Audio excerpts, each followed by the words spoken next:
Every 40 seconds, someone in the United States suffers a stroke. Most people imagine it happens suddenly, a collapse, a fall, slurred speech out of nowhere. But what if I told you the real danger comes before the collapse? In many cases, your body actually warns you, sometimes hours before, sometimes days. The problem? Most people miss the signs, especially those over 60. And when you're alone, no one to observe your face, hear your voice or call for help, recognizing those signs yourself could literally mean the difference between life and death. A study by the American Stroke Association found that nearly 60% of older adults did not seek help during the earliest symptoms of a stroke, thinking it was fatigue, a pinched nerve, or just dehydration. By the time help arrived, the damage was often permanent. Now here's the hardest part to hear. You might be doing everything right, eating healthy, walking daily, seeing your doctor. But if you don't know the first 7 signs of a stroke, especially the early, quiet ones, you might not recognize them when they show up in your own body. And strokes don't always feel like pain. In fact, the most common symptom in older adults isn't pain. It's unusual fatigue, vision changes, or a sense that something is just not right. It's subtle, and that's why it's dangerous. Let me ask you a simple question. If you were alone in your home right now, and your hand suddenly felt numb, or your speech came out a little slurred, would you know what to do? Would you wait? Would you lie down? Or would you act? Because acting within 10 minutes could make the difference between a full recovery and a lifetime of disability, or worse. That's why today's story matters. In the next few minutes, I'm going to walk you through the 7 early signs of a stroke that most seniors miss. And more importantly, I'll show you exactly what to do if they ever happen to you. Whether you're home alone, on a walk, or just waking up in the morning. You don't need a nurse. You don't need a medical degree. You just need to know the signs and act on them. Because when it comes to strokes, survival doesn't begin at the hospital. It begins at home. Let's begin. My name is Walter. I'm 84 years old. I live alone in a quiet neighborhood in North Carolina. I've always been pretty independent. I mow my own lawn. I drive myself to church. I even make my own soup from scratch. I never thought of myself as someone at risk. But 2 years ago, something happened that changed how I see everything. It was a Tuesday morning. I had just finished my crossword puzzle and was about to make some tea when I felt off. Not pain. Not panic, just tired, heavier than usual. My left arm felt a little numb. I figured maybe I slept on it wrong. Then I noticed something strange. I dropped my mug, right out of my hand. Still, I didn't think much of it. Maybe my grip was weak. Maybe I was dehydrated. That's what I told myself. But a few minutes later, when I tried to leave a voicemail for my daughter, my words came out strange. Not wrong.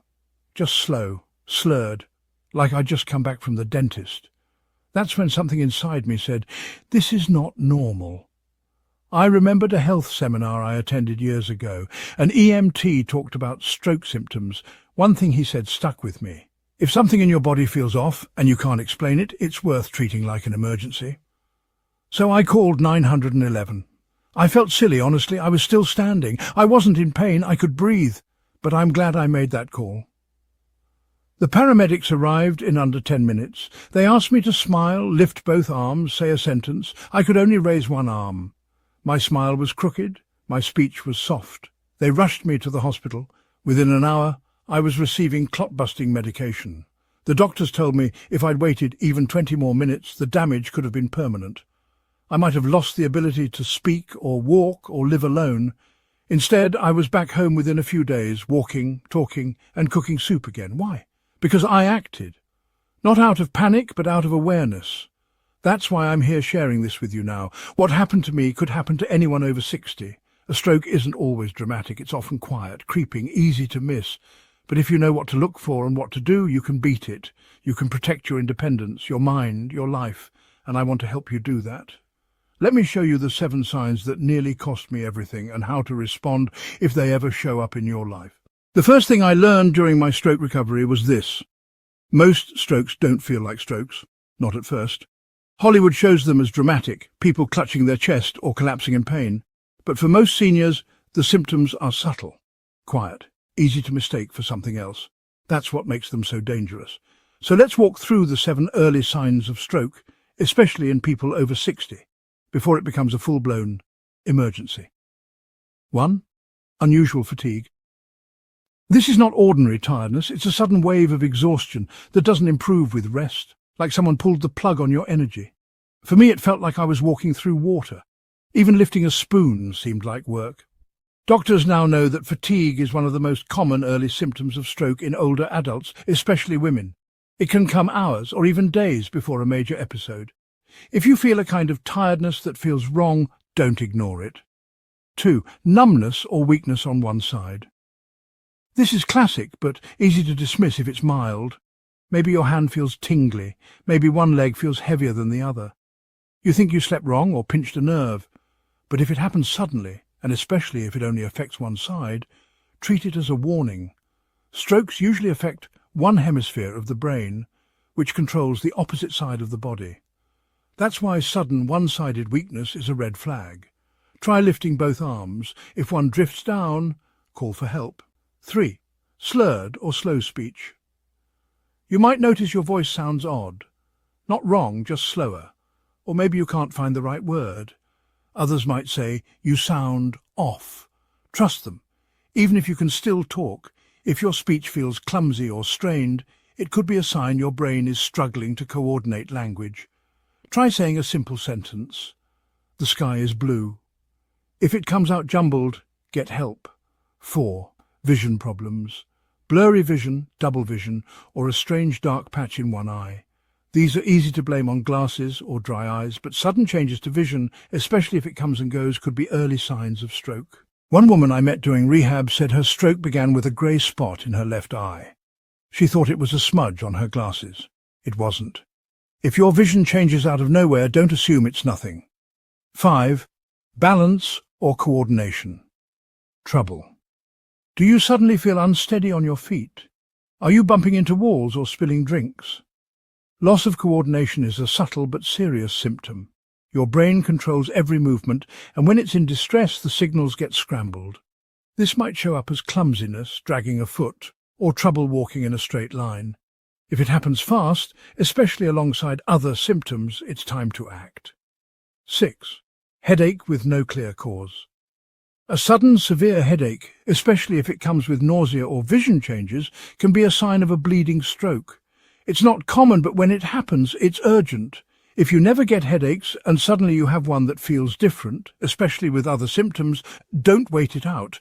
Pain is your body's alarm bell. Listen to it. 7. A feeling of something's wrong. This might be the hardest one to explain. It's not a specific symptom. It's a deep, unsettling feeling that something in your body is off. You can't point to it. You just know something's wrong.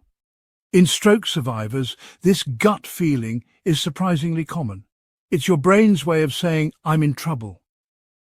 If you ever feel that, especially with fatigue, numbness, speech changes or dizziness, don't brush it off. Call, act, breathe, get help. These signs don't always come all at once. Sometimes it's just 1 or 2, sometimes they pass and come back. Sometimes they last 5 minutes and disappear, something called a transient ischemic attack, or TIA. That's a mini-stroke, and it's a warning. 1 out of every 3 people who have a TIA will have a full stroke within a year, many within the first 48 hours. So never wait for symptoms to get worse before taking action. If your body is whispering, listen, because the earlier you act, the more likely you are to recover. I'm living proof. When it comes to strokes, time isn't just important, it's everything. Doctors call it the golden window, the first 10 minutes after symptoms begin.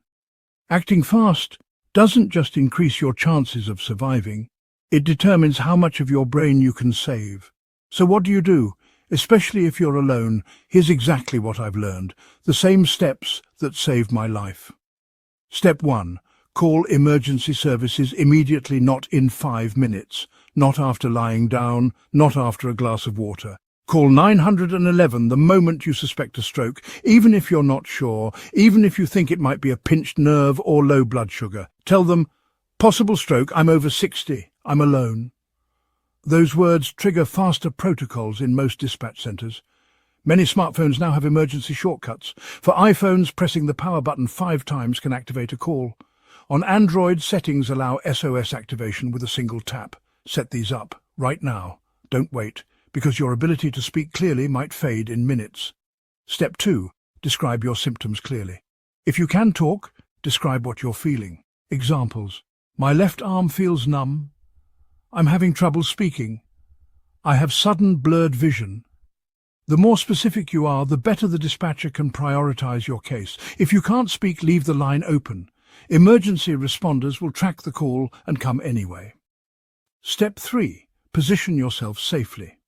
Do not try to stand or walk around. Your coordination may be impaired, and a fall could cause additional injury. Instead, sit in a stable chair with back support, or lie on your side, preferably your left side, with a pillow under your head and one under your knee. This position helps with circulation and keeps your airway open in case you vomit or lose consciousness. Avoid lying flat on your back unless you have no other option. It increases pressure on the heart and brain. Step 4. Stay calm, control your breathing. This one saved me, literally. I remembered a breathing technique called 4-2-6 breathing. It's simple and helps reduce oxygen demand on your heart and brain. Here's how. Inhale slowly through your nose for 4 seconds. Hold your breath for 2 seconds. Exhale gently through your mouth for 6 seconds. Repeat, gently. No straining. This doesn't stop a stroke, but it helps stabilize your body while you wait for help. A study from the Mayo Clinic found that controlled breathing in emergency situations reduces heart rate, lowers blood pressure, and improves oxygen delivery to the brain. Even if you're scared, this helps keep panic from making things worse. Step 5. Try these simple stroke tests. If you're unsure what's happening, perform a fast check. F. Face. Smile in the mirror. Is one side drooping? A. Arms. Lift both arms. Does one drift downward? S. Speech. Say a sentence. Is it slurred or strange? T. Time. If any answer is yes, call 911 right away. You can also record your voice or take a selfie video on your phone. This can help paramedics assess your condition faster if symptoms change before they arrive. Step 6. Unlock the door. If possible, unlock your front door or leave it ajar. Many people collapse near the entry or in hard-to-reach places. Emergency responders waste precious minutes trying to get in. If you can't get to the door, tell the dispatcher. They'll inform EMS to force entry if needed. Better yet, get a lockbox outside with a spare key and give the code to 911 in advance. Many seniors have done this and it's saved lives. Step 7. Save your energy. Don't try to stay awake by walking around. Don't force yourself to talk or prove you're okay. Every movement puts stress on your already struggling brain. Your only job now is to stay calm, breathe, and wait for help. Focus on slow breathing. Visualize a peaceful scene, ocean waves, a quiet forest. This helps reduce the fight-or-flight response. Your body needs calm more than anything right now. These actions might sound simple, and they are. But together they can increase your chance of survival by over 50%, according to the American Journal of Emergency Medicine. When I went through it, I didn't remember every step perfectly, but I did enough. I stayed where I was. I called early. I told them my symptoms. I focused on my breath. And I'm still here today because of that. You don't need to be a doctor. You just need to be ready, because when a stroke begins, you don't rise to the occasion. You fall back on your preparation. They say prevention is the best medicine, and when it comes to stroke, it's more than a saying, it's a lifesaver. The steps you take before symptoms ever show up can decide whether you'll ever need to remember those emergency tips at all. Let's talk about how to prepare your home and your daily routine to quietly guard you against stroke every single day. 1. Rearranging your home for speed and safety. When I came home from the hospital, a nurse walked through my house with me. She didn't comment on my blood pressure or my medications. She looked at my living room. Too many obstacles, she said. If you ever have a stroke again, can you get to a phone? I hadn't thought about it, but she was right. I had a coffee table blocking the path from my favourite chair to the hallway. My bedroom lamp switch was on the floor. My phone charger was across the room. So I made changes. cleared wide walking paths to all doors, put phones near my bed, chair and kitchen, kept a laminated list of emergency numbers in 3 spots: fridge, nightstand, wallet. Bought a landline phone that doesn't need Wi-Fi or battery. The National Council on Aging found that home layout changes like these reduced response time during emergencies by an average of 6 to 7 minutes. And when you're alone, 6 minutes is everything. 2. Create a heart and brain kit. This was something my daughter helped me with. In a small drawer near my kitchen I now keep my updated medication list, insurance card copies, a printed checklist of stroke symptoms, a small mirror for facial droop checks, blood pressure monitor, emergency alert button worn around my neck. When I'm calm, I forget about it, but if I ever need it again, it's all in one place. Easy to find, easy to use. 3. Daily movement for circulation.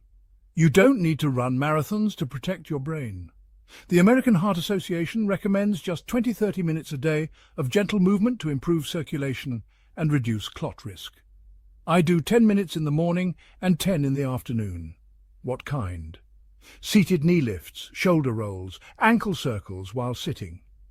Walking to the mailbox, every little bit counts, and it adds up. One study found that seniors who moved their body daily had a 40% lower stroke risk than those who were sedentary. Not because of weight loss, but because blood moves, and moving blood means fewer clots. 4.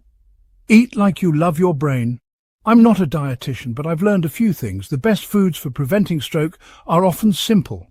Berries reduce blood pressure and improve blood vessel elasticity. Leafy greens, packed with folate and potassium. Nuts, rich in magnesium and healthy fats. Fatty fish like salmon or sardines, which reduce inflammation. Olive oil, great for brain and heart health. On the other hand, I try to limit processed meats, foods with added sodium, fried or ultra-processed snacks. I still enjoy food. I just cook with awareness, and I drink a full glass of water with every meal. Dehydration might not sound dangerous, but it thickens your blood, making strokes more likely. 5. Mind your mind. I used to think stress was just emotional, but it affects the body too, especially the heart and brain. After my stroke, I started doing something new. I call it mental settling. Just 5 minutes each morning. I sit in my chair, close my eyes, and breathe slowly. I picture my day going calmly. I say to myself, I'm steady, I'm safe, I'm strong. It's not magic, but it helps me start my day without the tension that used to build in my chest. The Journal of Gerontology found that seniors who practiced simple mindfulness daily had a 30% lower risk of stroke-related events. Your thoughts matter, not just for mood, but for your arteries. 6. Hydrate even when you don't feel thirsty. Older adults often don't feel thirst the way younger people do. That doesn't mean we don't need water. Mild dehydration puts stress on your blood vessels, increases blood pressure, and thickens blood, raising your risk for clots. I set alarms on my phone every 2 hours. When it goes off, I take a few sips of water. Simple, effective, life-extending. These changes aren't dramatic. They don't cost a fortune. They don't take hours out of your day. But when done consistently, they make your home safer, your body stronger, and your risk lower. I didn't make them all at once. I started small. I moved a chair. I drank more water. I did ankle rolls while watching TV. And little by little, I rebuilt my confidence. That's what prevention is. Not fear, not control, just quiet, daily choices that give your brain and your heart the best chance to stay strong. Because strokes don't always come with warning. But if they do, you'll be ready. If surviving a stroke is step 1, recovering from it is step 2, and it's just as important. Doctors call the first 30 days after a stroke the golden month. Why? Because during this time your brain is still flexible, still rebuilding, still open to forming new connections. What you do or don't do during those weeks can shape your future. So let me share what helped me, both physically and emotionally, in the month that followed my stroke. Because healing isn't just about pills or hospital visits, it's about mindset, support, and small victories. 1, start slow, but start. When I came home from the hospital, I was scared. I was afraid to walk across the room, afraid to shower, afraid to be alone. That's normal. But here's what I did. I started moving, gently. 1 lap around my living room, a stretch before breakfast, holding onto the wall as I went to the bathroom. Each small action was a signal to my body, we're still in this. Stroke rehab doesn't have to be complicated. In fact, the American Stroke Association says the most important step is movement, any movement, within the first 7 days. It helps rewire the brain. It boosts circulation, it prevents muscle loss, and it rebuilds confidence. Don't wait for perfection. Start with what you can do today. 2. Rebuild your voice. My speech wasn't gone, but it felt slow, sluggish, words got tangled. So each morning I practiced reading aloud, just 5 minutes, sometimes a newspaper, sometimes a prayer. It felt silly at first, but it helped. My voice got stronger, my mouth remembered its rhythm, my confidence grew. If you can't speak clearly, don't be discouraged. Speech therapy works.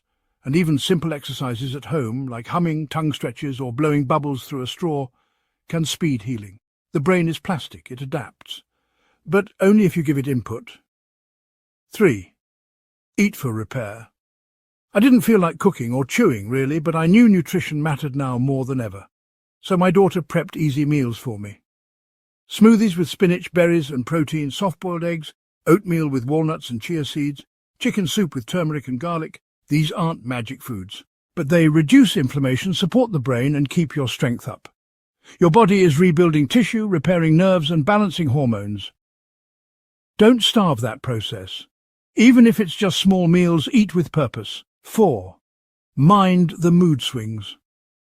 Here's something no one warned me about. The emotions. I felt angry one minute, hopeless the next. I cried during a commercial about orange juice. Turns out that's normal. Post-stroke depression affects nearly 1 in 3 survivors. Not because you're weak, but because your brain chemistry has been shaken. If you feel down, talk to someone. My daughter encouraged me to join a stroke survivor support group online. Hearing from others, people who'd been there, felt what I felt, helped more than any lecture. Don't isolate yourself. Don't bottle it up. Recovery is physical and emotional. 5. Structure your day. One thing that saved me during recovery was having a routine. It gave me a reason to get out of bed. Mine looked like this. 7 a.m, gentle stretches and deep breathing. 7:30, breakfast with medication. 8 o'clock, walking practice or speech. Noon, short nap. 3 o'clock, hydration, call with a friend. 6 o'clock, light dinner. 8 o'clock, calm, music, gratitude journal. Nothing fancy, but consistent. Structure creates progress, and progress creates hope. 6. Ask for help, then let people help you. I used to pride myself on independence, but after the stroke I had to accept help. With shopping, with bathing, with things I thought I'd always do on my own. At first I felt like a burden, but over time I realized letting others help me wasn't weakness, it was an act of trust, of love. People want to help, let them. It builds connection, and that connection heals. Recovery is a winding road. Some days you feel strong, other days you feel fragile. That's okay. But what matters is this: you're still here. Your brain can heal. Your strength can return. Your life still holds joy, meaning, and purpose. That golden month isn't about becoming who you were. It's about discovering who you can become, one small step at a time. There's a saying in emergency medicine: the best time to prepare is before you ever need to. And for seniors, especially those living alone, preparation is not paranoia, it's protection. Having a plan can turn panic into purpose. It gives you something to lean on when your body or mind starts to feel uncertain. Let me walk you through the simple but powerful steps I used to create my personal stroke emergency plan. You can do this today, and you'll sleep better knowing it's in place. 1. The 3-step stroke card. This was the first thing I made after coming home from the hospital. It's a single page, laminated. I keep copies. On my refrigerator, in my wallet, next to my bed, it includes 3 things. 2. Symptoms of stroke, fast test plus common senior-specific signs. 3. What to do. Call 911, say possible stroke. Sit in supported chair or lie on left side. 4. My info, full name, date of birth, medical conditions, medications, allergies, emergency contact. I showed it to my friends. They made their own. It's not dramatic, but in a crisis, it tells others exactly what to do, or reminds you what to do if your thinking is foggy. 5. Tech that could save your life. You don't need fancy gadgets, but a few simple tools can make a big difference. Medical alert necklace or wristband, press for help. Smartwatch with fall detection. Some call 911 automatically. Smartphone SOS setup. Activate emergency mode with 1 or 2 taps. Voice assistants. Amazon Echo or Google Home can call contacts if you say help. These are silent guardians. They sit quietly in your home until the moment they're needed. Ask a family member to help set them up. It takes 10 minutes and could buy you hours. 6. Build a check-in system. You don't need 24/7 surveillance, you just need a routine check-in. Some communities do morning window checks. A neighbour places a small card in their window by 10 a.m. each day. No card? They knock or call. Others use apps like Snug, which require a quick daily check-in tap. If you don't respond, your emergency contacts are alerted. Simple, private, life-saving. If you live alone, consider asking a friend, neighbour or family member to call or text you each day at a regular time, and do the same for them. 7. Emergency-ready home layout. Earlier, we talked about creating clear paths to your doors and phones. Now go one step further. Place a visible house number outside your home for responders. Keep a light on at night near the entry. Have a spare key lockbox outside and give the code to 911 services. Many counties now support this. Use night lights in hallways and bathrooms to prevent falls. Label medications clearly with updated dosages. Make your home a place where help can arrive quickly and where you can act quickly if you need to. 8. Create a who to call plan. In a crisis, even simple tasks feel overwhelming, so write this down. Who will drive you to appointments if needed? Who will help with groceries if you're resting?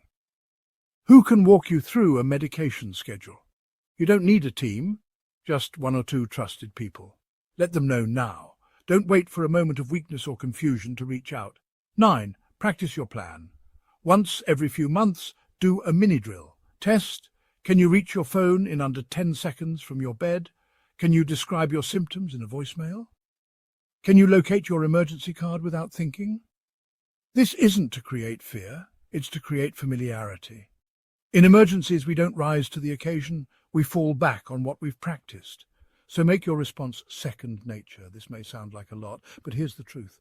You're not fragile for doing this. You're smart, you're strong, and you deserve to feel prepared, not panicked. Each of these steps is a quiet way of telling your future self, I've got your back. No one expects a stroke, but if it comes, you'll be ready. And if it doesn't, you'll still be stronger, safer, and more confident for having taken these steps. Now that's peace of mind. Maybe you've watched this entire video, maybe you've taken notes, or maybe you're sitting there thinking, I should have done this years ago. Let me stop you right there. It's not too late. I was 82 when I had my stroke. I wasn't weak, I wasn't careless. I just didn't know. But once I did know, I made changes.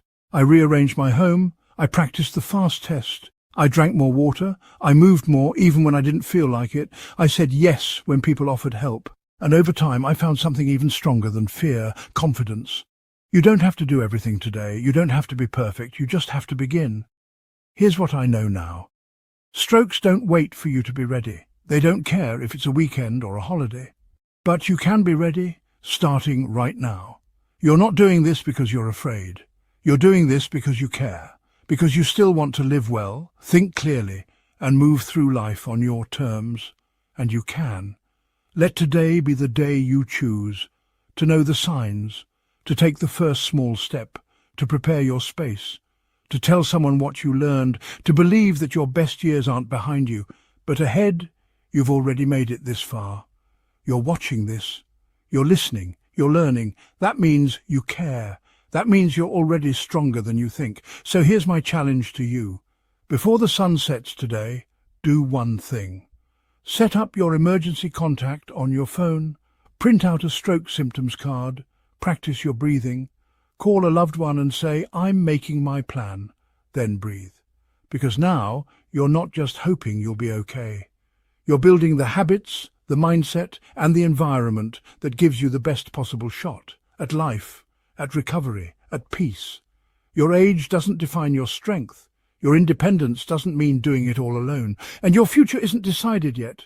You're still here. You still can. And you're just getting started.